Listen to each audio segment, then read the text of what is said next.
Que agora a gente também fala sobre saúde e traz um alerta, né? Chama a sua atenção. É um alerta sobre um tipo de câncer que é um dos mais comuns aqui no Brasil. Você sabe de qual que a gente está falando?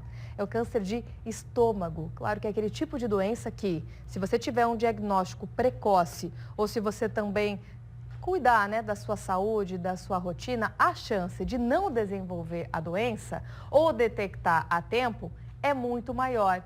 Mas aí depende de cada um de nós cuidar da nossa rotina e estar bastante atento a alguns sinais, né, Eduarda? Verdade, viu, Eveline? Esse alerta é muito importante. Isso porque o câncer gástrico, que é o câncer de estômago, está entre os 10 mais comuns que mais matam no país. É o terceiro tipo de câncer também que mais comum que atinge os homens e o quinto que atinge as mulheres. Para vocês terem uma ideia, a cada 100 homens, um pode ter câncer de estômago e a cada 150 mulheres, uma pode ter esse câncer. O que mais chama atenção é que muitas vezes é uma doença silenciosa, principalmente no início, mas para ampliar esse alerta, está aqui comigo o médico Danton Correia, que também é cirurgião oncológico. Doutor, muito bem-vindo ao Bom Dia Santa Catarina. Eu já começo te perguntando sobre isso, né? Por que o câncer de estômago ele é mais comum entre os homens? Bom dia. Bom dia. Então, isso tem muito a ver com hábitos de vida, né? Como outras formas de câncer, o câncer de estômago também está associado ao uso de cigarro e bebida alcoólica.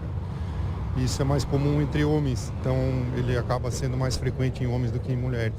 E quais, assim, são as principais causas, né? O que pode causar, então, o câncer de estômago que as pessoas precisam estar atentas?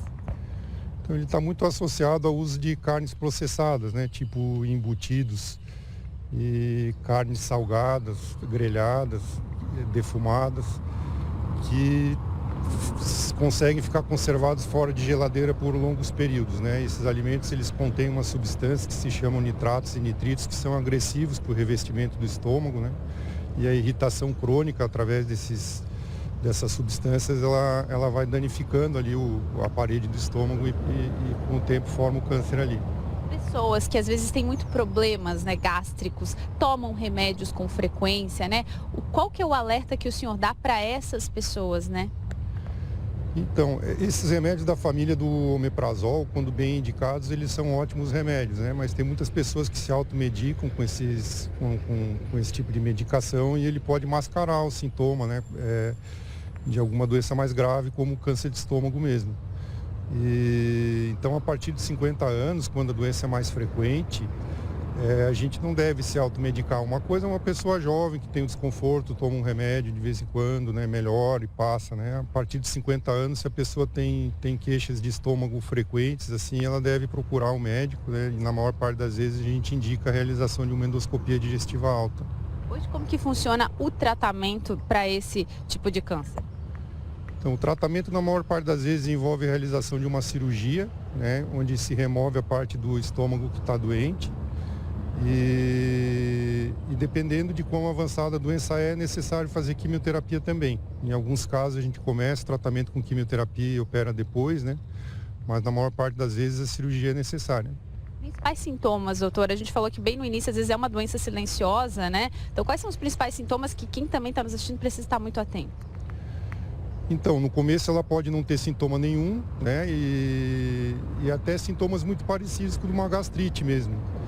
Então, tem o que a gente chama de sinais de alarme, né? Que a pessoa ter anemia sem causa conhecida, perda de peso sem explicação, dor ou dificuldade para engolir, ou queixas gástricas persistentes, né? Que não melhoram com um período curto de tratamento com remédios específicos, né? A pessoa tomou, melhorou, mas voltou a piorar logo em seguida, isso principalmente acima de 50 anos de idade.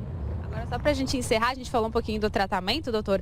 Aqui em Santa Catarina, a gente também tem o auxílio da tecnologia. Robôs já estão operando pacientes, isso desde a metade do ano já. Exatamente, chegou um robô para a gente aqui em junho, né? E a gente já fez 2 cirurgias de estômago nesse robô. É bem interessante a tecnologia. A gente nota assim que o paciente sente menos dor no pós-operatório e a cirurgia ela acaba ficando mais delicada, né? O bracinho do robô ele faz movimentos que a mão do humano não consegue fazer e ele corrige também determinados movimentos. Se a mão da gente treme, né? A mãozinha do robô ela corrige o tremor e ela consegue passar os pontos de uma forma mais delicada.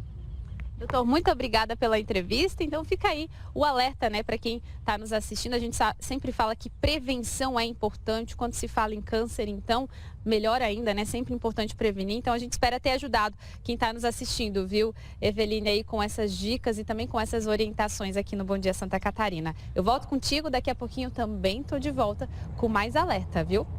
É aquele papo importante, né, Duda? Porque muitas vezes vira a chave da prevenção para quem está acordando com a gente.